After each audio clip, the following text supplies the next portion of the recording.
കേരളത്തിലെ ഒരു കത്തോലിക്ക ദേവാലയത്തിൽ റെയിൻബോ നക്ഷത്രം ഉയർത്തിയത് ശരിയോ തെറ്റോ? KCBC ജാഗ്രതാ കമ്മീഷന്റെ പ്രതികരണം. ജർമ്മനി പോലുള്ള ചില യൂറോപ്യൻ രാജ്യങ്ങളിൽ കഴിഞ്ഞ ചില വർഷങ്ങൾക്കിടയിൽ റെയിൻബോ ഫ്ലാഗ് ദേവാലയ പരിസരങ്ങളിൽ പ്രദർശിപ്പിക്കാനുള്ള ശ്രമങ്ങൾ വിവാദമായിരുന്നു. അതിൻ്റെ തുടർച്ചയെന്നോണം ഈ ഫ്ലാഗിൻ്റെ വർണ്ണങ്ങളും ആശയങ്ങളും ഉൾക്കൊള്ളുന്ന ഒരു നക്ഷത്രം ഈ ക്രിസ്തുമസ് കാലത്ത് കേരളത്തിലെ ഒരു കത്തോലിക്ക ദേവാലയത്തിലും ഉയർത്തപ്പെട്ടത് ഇവിടെയും വിവാദങ്ങൾ സൃഷ്ടിച്ചു. അതിനോടനുബന്ധമായി പ്രചരിക്കപ്പെട്ട ആശയങ്ങളിൽ പലതും കത്തോലിക്ക സഭയുടെ നിലപാടുകൾക്കും പ്രബോധനങ്ങൾക്കും വിരുദ്ധവുമാണ്. ആ സാഹചര്യത്തിൽ ഈ വിഷയത്തിൽ സഭയുടെ ഔദ്യോഗിക പഠനങ്ങളും നിലപാടുകളും എന്തെന്ന് വിശദീകരിച്ച് KCBC ജാഗ്രതാ കമ്മീഷന്റെ പ്രതികരണം ഇങ്ങനെയാണ്.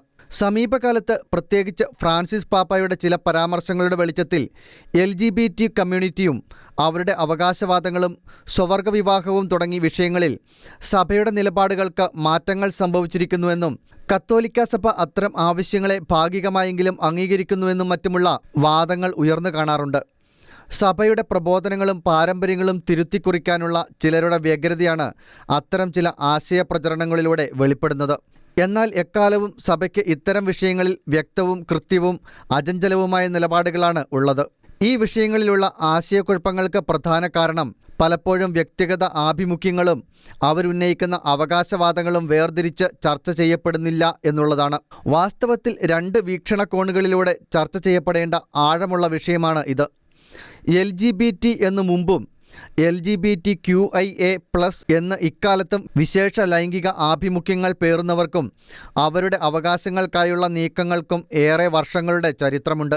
അത്തരം വ്യക്തികളുടെ കൂട്ടായ്മയെയോ അവർ നയിക്കുന്ന മുന്നേറ്റങ്ങളെയോ സൂചിപ്പിക്കാൻ ലോകവ്യാപകമായി ഇന്നുപയോഗിക്കപ്പെടുന്ന റെയിൻബോ ഫ്ലാഗ് ആദ്യമായി പ്രദർശിപ്പിക്കപ്പെട്ടത് 1978-ലാണ്. വിശേഷ ലൈംഗിക ആഭിമുഖ്യമുള്ള എല്ലാവരെയും ഉൾക്കൊള്ളുന്നത് എന്ന സന്ദേശമാണ് മഴവിൽ നിറങ്ങൾ കൊണ്ട് രൂപപ്പെടുത്തിയ ആ ഫ്ലാഗ് നൽകുന്നത്. വിവിധ അനുബന്ധ ആശയങ്ങളെ ഉൾക്കൊള്ളുന്ന രീതിയിൽ ചില വകഭേദങ്ങൾ റെയിൻബോ ഫ്ലാഗിന് പിൽക്കാലത്ത് ഉണ്ടായിട്ടുണ്ട്. ജർമ്മനി പോലുള്ള ചില യൂറോപ്യൻ രാജ്യങ്ങളിൽ കഴിഞ്ഞ ചില വർഷങ്ങൾക്കിടയിൽ റെയിൻബോ ഫ്ലാഗ് ദേവാലയ പരിസരങ്ങളിൽ പ്രദർശിപ്പിക്കാനുള്ള ശ്രമങ്ങൾ വിവാദമായിരുന്നു. അതിൻ്റെ തുടർച്ചയായെന്നോണം ഈ ഫ്ലാഗിൻ്റെ വർണ്ണങ്ങളും ആശയവും ഉൾക്കൊള്ളുന്ന ഒരു നക്ഷത്രം ഈ ക്രിസ്തുമസ് കാലത്ത് കേരളത്തിലെ ഒരു കത്തോലിക്ക ദേവാലയത്തിലും ഉയർത്തപ്പെട്ടത് ഇവിടെയും വിവാദങ്ങൾ സൃഷ്ടിച്ചു. അതിനോടനുബന്ധമായി പ്രചരിപ്പിക്കപ്പെട്ട ആശയങ്ങളിൽ പലതും കത്തോലിക്ക സഭയുടെ നിലപാടുകൾക്കും പ്രബോധനങ്ങൾക്കും വിരുദ്ധവുമാണ്. ചരിത്രവും ഉപയോഗവും പ്രകാരം റെയിൻബോ ഫ്ലാഗ് പ്രതിനിധീകരിക്കുന്നത് LGBT സംബന്ധമായ അവകാശങ്ങൾ ഉന്നയിക്കുന്ന ഒരു വിഭാഗത്തെയാണ് എന്നുള്ളത് വ്യക്തമാണ്.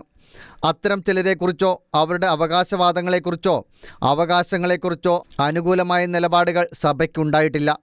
മറിച്ച് വ്യക്തികളുടെ അന്തസ്സിനെയും മൂല്യത്തെയും പരിഗണിച്ചുകൊണ്ട് അവരെ കരുണയോടെ ചേർത്ത് പിടിക്കണമെന്നുള്ളതാണ് സഭ അനുവർത്തിച്ചിട്ടുള്ള നിലപാട്. അതിനാൽ തന്നെ തെറ്റിദ്ധാരണാജനകവും ആശയക്കുഴപ്പങ്ങൾക്ക് കാരണമാകുന്നതും തെറ്റായ സന്ദേശം നൽകുന്നതുമാണ് ഈ ഫ്ലാഗിൻ്റെ ഇത്തരത്തിലുള്ള ഉപയോഗമെന്നതിൽ സംശയമില്ല. കത്തോലിക്ക സഭയുടെ പ്രബോധനങ്ങളും പഠനങ്ങളും അനുസരിച്ച് ഒരു സ്ത്രീയും ഒരു പുരുഷനും തമ്മിലുള്ള ഉടമ്പടിയാണ് വിവാഹം. സ്വാഭാവിക ലൈംഗിക ആഭിമുഖ്യം ഇതര ലിംഗങ്ങളിലുള്ള രണ്ടുപേർ തമ്മിലാണ് എന്നതാണ് വിവാഹമെന്ന ആശയത്തിൻ്റെ അടിത്തറ പോലും. കത്തോലിക്ക സഭയിൽ വിവാഹം സാധുവാകുന്നത് ഈ അടിസ്ഥാനത്തിൽ മാത്രമാണ്. വിവാഹത്തിൻ്റെ ലക്ഷ്യം കുടുംബങ്ങളുടെ രൂപീകരണമാണ് എന്നുള്ളതാണ് ഏറ്റവും പ്രധാനമായ കാര്യം. മാതാപിതാക്കളും മക്കളും ഉൾപ്പെടുന്ന കുടുംബസങ്കല്പമാണ് മാനവരാശിയുടെ തന്നെ അടിത്തറ. കുടുംബങ്ങൾ രൂപീകരിക്കപ്പെടാത്ത, സ്വാഭാവിക ലൈംഗികതയ്ക്ക് സ്ഥാനമില്ലാത്ത, സന്താനോൽപാദനം എന്നൊരു ലക്ഷ്യവുമില്ലാത്ത ഒരു ബന്ധത്തെ വിവാഹമെന്ന് വിളിക്കാനാവില്ല എന്നതാണ് സഭയുടെ നിലപാട്. സ്വവർഗ ലൈംഗിക ആഭിമുഖ്യമുള്ളവരുടെ ലൈംഗിക പ്രവൃത്തികൾ, ബന്ധങ്ങൾ തുടങ്ങിയവ സഭ അംഗീകരിക്കുകയോ അനുവദിക്കുകയോ ചെയ്യുന്നില്ലെങ്കിലും വ്യക്തികൾ എന്ന നിലയിൽ അവരെ ഉൾക്കൊള്ളുകയും വ്യക്തിയുടെ മഹത്വത്തെ അംഗീകരിക്കുകയും അവരെ ചേർത്ത് നിർത്തുകയും ചെയ്യുന്നു. വ്യക്തികൾ എന്ന നിലയിൽ അവർ ആദരിക്കപ്പെടുകയും അവരുടെ മാനുഷിക അവകാശങ്ങൾ അംഗീകരിക്കപ്പെടുകയും ചെയ്യണമെന്നതാണ് സഭയുടെ കാഴ്ചപ്പാട്. അവർക്ക് സമൂഹ ജീവിതവും ആത്മീയ ജീവിതവും സഭാജീവിതവും ഉണ്ടാകണമെന്ന് സഭ ആഗ്രഹിക്കുന്നു. അതേസമയം LGBT കൂട്ടായ്മകളുടെ പ്രത്യേകമായ അവകാശങ്ങൾ, പ്രചാരണങ്ങൾ, മുന്നേറ്റങ്ങൾ തുടങ്ങിയവയെ എക്കാലവും സഭ എതിർക്കുന്നു. ചുരുക്കത്തിൽ വ്യക്തികൾ എന്ന നിലയിൽ അവരെ അംഗീകരിക്കുന്നുവെങ്കിലും അവരുടെ പ്രവൃത്തികളെ സ്വീകാര്യമോ ആശാസ്യമോ ആയി കരുതുകയോ അംഗീകരിക്കുകയോ ചെയ്യുന്നില്ല. സ്വവർഗ വിവാഹം എന്ന പദപ്രയോഗം സഭയ്ക്കില്ല. വിവാഹത്തിൻ്റെ അടിസ്ഥാന ലക്ഷ്യങ്ങളായ പൂർണ്ണമായ അർത്ഥത്തിലുള്ള പരസ്പര സമർപ്പണം, സന്താനോൽപാദനം എന്നിവ സ്വവർഗ ബന്ധങ്ങളിൽ ഇല്ല എന്നതിനാൽ അത്തരക്കാർക്ക് വിവാഹം അനുവദനീയമാണെന്നോ അവർ തമ്മിലുള്ള ബന്ധം വിവാഹമാണെന്നോ സഭ കണക്കാക്കുന്നില്ല. ലൈംഗികതയ്ക്ക് വിവാഹ ജീവിതത്തിൽ മാത്രമേ സ്ഥാനവും പ്രസക്തിയുമുള്ളൂ എന്നതാണ് എക്കാലത്തെയും സഭയുടെ ധാർമ്മിക നിലപാട്. ലൈംഗികതയെയും ലിംഗപദവിയെയും പരസ്പര പൂരകമായിട്ടാണ് സഭ കണക്കാക്കുന്നത്. ശാരീരികമായി ആണായി ജനിച്ചാൽ ലിംഗപദവി ആണിൻ്റെയും, സ്ത്രീയായി ജനിച്ചാൽ സ്ത്രീയുടെയും ആയിരിക്കണം. ലിംഗപദവി ലൈംഗിക ആഭിമുഖ്യങ്ങൾ മൂലം മാറ്റാൻ കഴിയുന്ന ഒന്നാണെന്ന് സഭ കരുതുകയോ അത്തരം വാദങ്ങളെ അംഗീകരിക്കുകയോ ചെയ്യുന്നില്ല. LGBTQIA+ എന്നിങ്ങനെ വിഭിന്ന വിഭാഗങ്ങളായി തരംതിരിക്കപ്പെട്ടിരിക്കുന്ന വിശേഷ ലൈംഗിക ആഭിമുഖ്യങ്ങളുടെ പട്ടികയിൽ ഉൾപ്പെട്ടിരിക്കുന്നതിൽ ട്രാൻസ്ജെൻഡേഴ്സ് എന്ന വിഭാഗമാണ് സവിശേഷ ശ്രദ്ധ അർഹിക്കുന്നവർ. വാസ്തവത്തിൽ ഈ പട്ടികയിൽ ആ ഒരു വിഭാഗം മാത്രമാണ് ലിംഗപരമായി വേർതിരിക്കപ്പെട്ടിരിക്കുന്നതും ജന്മലാലുള്ള പ്രതിസന്ധിയെ നേരിടുന്നതും. മറ്റുള്ളതെല്ലാം ലൈംഗിക ആഭിമുഖ്യങ്ങളുടെ വ്യത്യാസങ്ങൾ മൂലം രൂപപ്പെടുന്ന വിഭാഗങ്ങളാണ്.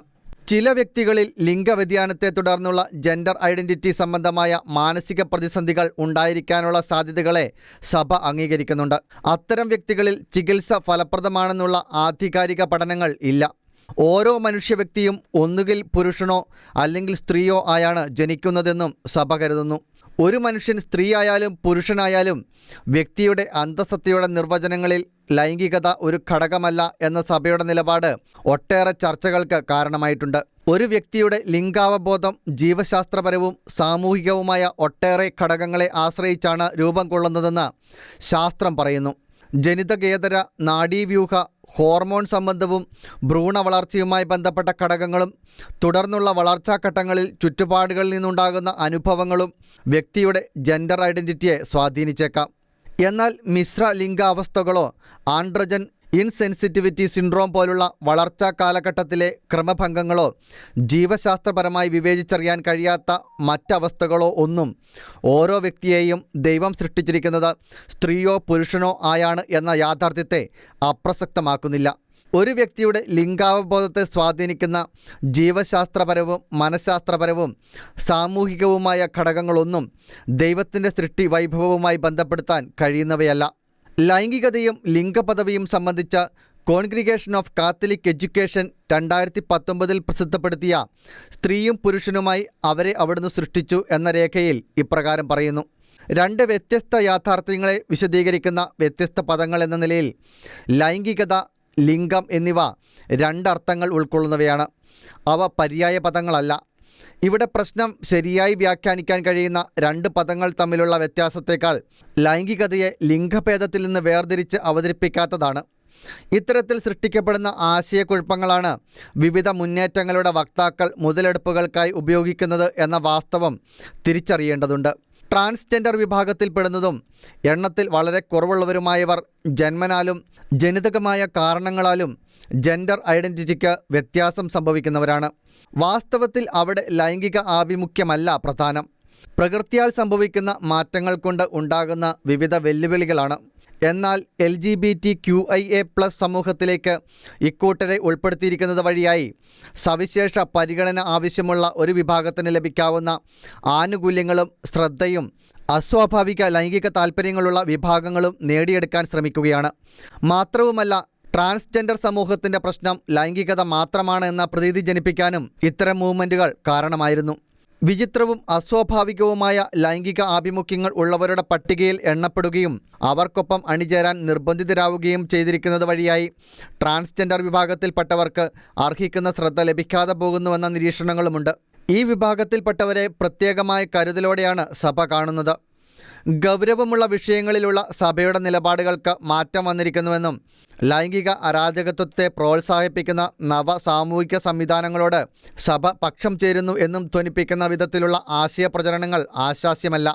മനുഷ്യൻ്റെ മൂല്യത്തെയും മനുഷ്യകുലത്തിൻ്റെ ധാർമ്മികതയെയും ചോദ്യം ചെയ്യുന്ന ഇത്തരം നിരവധി വിഷയങ്ങളിൽ ലോകത്തിൻ്റെ മനസാക്ഷിയായും ഭരണകൂടങ്ങൾക്ക് മുന്നിൽ തിരുത്തൽ ശക്തിയായും നിലനിന്നിട്ടുള്ള ചരിത്രമാണ് എക്കാലവും സഭയ്ക്കുള്ളത്. ഇക്കാലഘട്ടത്തിലും ഇനിയുള്ള കാലത്തും സഭയുടെ പ്രധാന ദൗത്യങ്ങളിലൊന്നും അതുതന്നെയാണ്. ഈ വലിയ ഉത്തരവാദിത്വത്തെ വിസ്മരിച്ചുകൊണ്ട് ലൈംഗിക അരാജകത്വത്തിന് വേദിയൊരുക്കാൻ സഭാ നിലപാടുകളെ തെറ്റായി അവതരിപ്പിക്കുന്ന പ്രവണത അത്യന്തം ദോഷകരമാണ്.